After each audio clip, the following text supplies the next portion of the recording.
Hi, everyone. Greetings, salutations. I am Melanin, also known as Omar Ryan. It's been a while since I did a video, and the last time I did a video, I told my audience, my friends, that I'll be focusing on topics that are topical like masculinity in our society and building relationships with yourself, etc. Building better relationships, so that we can have better individuals, better families, better households, better communities, and a better country. Uh, the topic for today that I really want to talk about is the state of black men in Jamaica. And for me, it is very important that we look at this topic. And what do you think is this topic is very important to me because as a man, first of all, I do observe and listen to the news on a daily, the number of young men that are criminals, victims of criminal activity. They die more than females on the roads in accidents. The failing rate of males in schools, and just the overall way how Jamaican men these days, you'll pass a lot of young men daily on the road going to work. They're smoking, they're drinking. You pass them in the morning, and when you see them in the evening, it's the same thing. So it's an abuse of alcohol, abuse of drugs, violence. A lot of these decadence and vices in our society.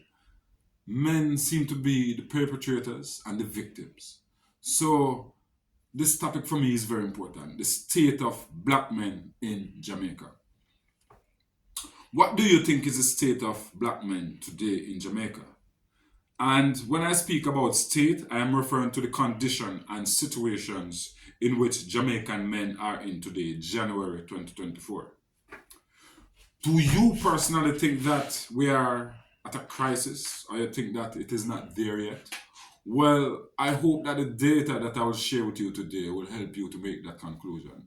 And before I go further, I want to tell you that I do think that our men, generally, whether it be boys, adolescents, and grown men, we're in crisis in Jamaica. Let me give you some data to digest to make your own conclusion, as I said, about the black men in Jamaica. And that means specific about black men because people will say, well, this is Jamaica out of many one people. You have white men, Chinese, Indians, and others, but the majority of Jamaicans are black people, people from an African ancestry. So our foreparents were taken from Africa and taken here and enslaved on plantations for more than 400 years. And part of the condition, I mean, the condition that we find ourselves in today as a society is largely because of that experience. So I'm really speaking about and being intentional about black men because you more will find a black man in the street in poverty, a black man killing an ex-man, a black man being the victim of homicide and those kind of things. You more will find you say a black man rape somebody, that kind of thing. So that's what we see on the news. We don't see any white man or any Indian or any Chinese man who is Jamaican on the news wanted for murder and that kind of thing. All the men we've seen over the last years are black men, especially men from poor backgrounds who are uneducated and lack certain kind of upbringing.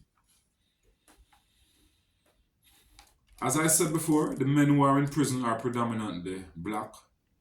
The men who are victims and perpetrators of violence are predominantly black. The men whose ancestors were taken from Africa, shipped through the Middle Passage, auctioned like art and craft, and enslaved on plantations for hundreds of years were black African people. That's the reason why we find ourselves in this condition. Let me just share with you some statistics. Jamaica, According to Statista, population in 2022, the total population was 3 million, almost 3 million rather. And 1.42 million of that belong to the female species, or women, I would say.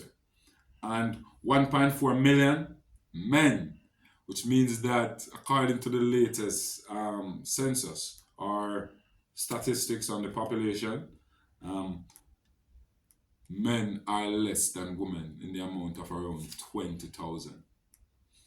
In 2016, the Gleaner published an article from IDB, that's the Inter-American Development Bank, um,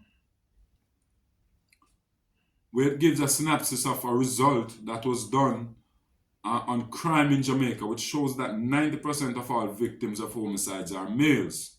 It asserted that most victims and perpetrators of homicides are male, young, uneducated, and poor. In 2013, homicide rate indicate that 51% of victims were males, ages 35% or younger, and 27% of that is in the age range of 26 to 35. So under that 35 age range of more than 51% of victims, you find that most tend to be within the age range of 26 to 35. And then a next 20% between the age range of 18 to 25 and 4% younger than 18%. The age group 15 to 24 represents 19.4 to 25% of the population and accounts for 20.4% of all homicides. So that, which means that the age group between 15 and 24 accounts for most of the homicides in Jamaica. In 2013, although this was, say, almost 10, 11 years ago, you find that statistics tend to not differ year in, year out. In 2013, some 97.3% of all persons arrested for murder were males, and 84.8% of them were ages 35 or younger. Marginalized urban males between the ages of 15 to 25 are responsible for a large share of the violence in any given society. Which means if you go to New York, Los Angeles, California, Rio de Janeiro, Brazil, South Africa, Johannesburg, Pretoria, these places, you find that most of the violence being committed are for young males who are urbanized, so to speak, between the young age of 15 to 25. In terms of education now, in 2023, 81% of the graduates from the University College of the Caribbean with diplomas and degrees were women. That is 624 out of the 724 graduates. In 2021, 80% of the graduates were also women of the 587 students. In 2022, at the same college, 77% of the 396 graduates were females. Of the nearly 18,000 students at UII, more than two-thirds of students enrolled at the university are females. And at UTech, it's the same representation of the 12,000 students that they have there.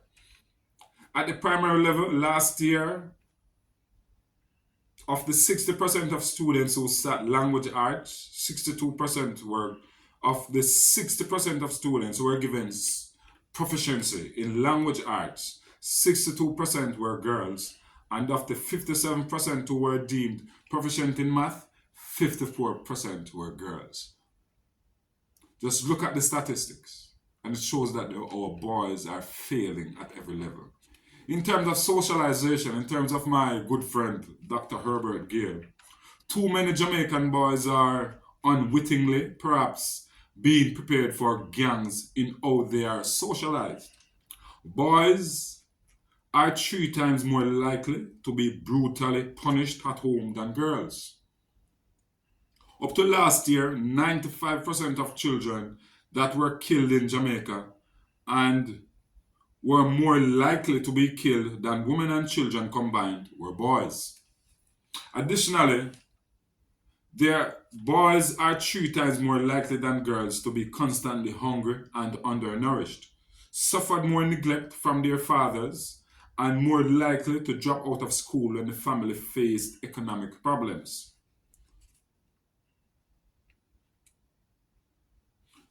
Another thing, up to 25% of all working class or inner city dwelling boys hustle on the streets. So imagine that 25% of the boys in Kingston, in Portmore, in Montego Bay, in these urbanized places, they have to hustle on the street in some way.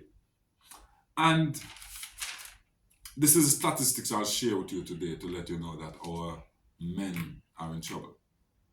No wonder why many females cannot find a compatible mate who they can talk to and they can build a proper relationship with.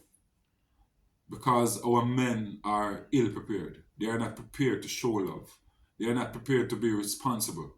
They are not prepared to man up, so to speak. So we really are at a crisis in this country where we need to have some serious programs for young men in our society. And so I'm calling on you out there, my subscribers, my viewers, my audience, to look and see what you can do from your corner to help our young men. We need, as a society, to help our young men. Every year for the past, I would say at least 20 years, the murder rate has been consistently over 1,000 murders in Jamaica for at least the last 2 decades. And for many years in between that, it's really between, say, 1,300 and 1,400 on average, especially over the past 10 years. And most of those victims are males, and the perpetrators are males. So why are Jamaican men have this propensity towards violence and criminal activity and aggression and taking risk unnecessarily and that kind of thing? To me, it does not bodes well for the future. Jamaica will be in serious trouble in the future with the female population growing and the females achieving and reaping all the opportunities in society. Jamaica is one of the countries, 1 out of 5 countries in the world, where it's more likely that your manager can be a female. When you go to the courts, when you go to the hospitals, when you go to the university, all the walls of society that you find the movers and shakers, people that keep society going in terms of the formal structures, they're dominated by females in Jamaica. Although you still find men are at the top in some instances, like man being the prime minister or the chairman, you still find that the supporting structure, most of it, the deputy, and as I say, a lot of managers now and CEOs are females. So, what is it with our men? Our men are in crisis. Our boys particularly need to be taught how to be a man.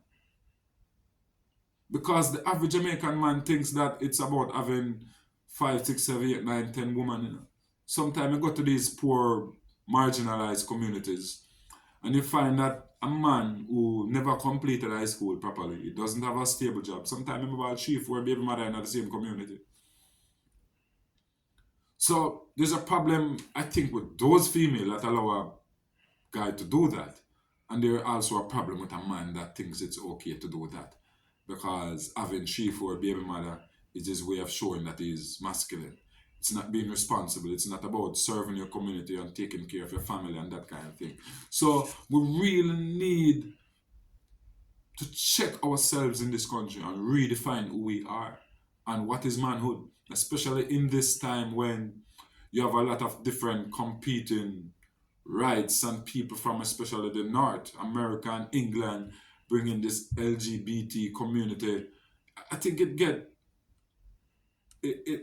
adds to the identity crisis that I think also is affecting a lot of men. And so we're at a level in Jamaica where We need to have some serious programs to save our boys and to save our communities.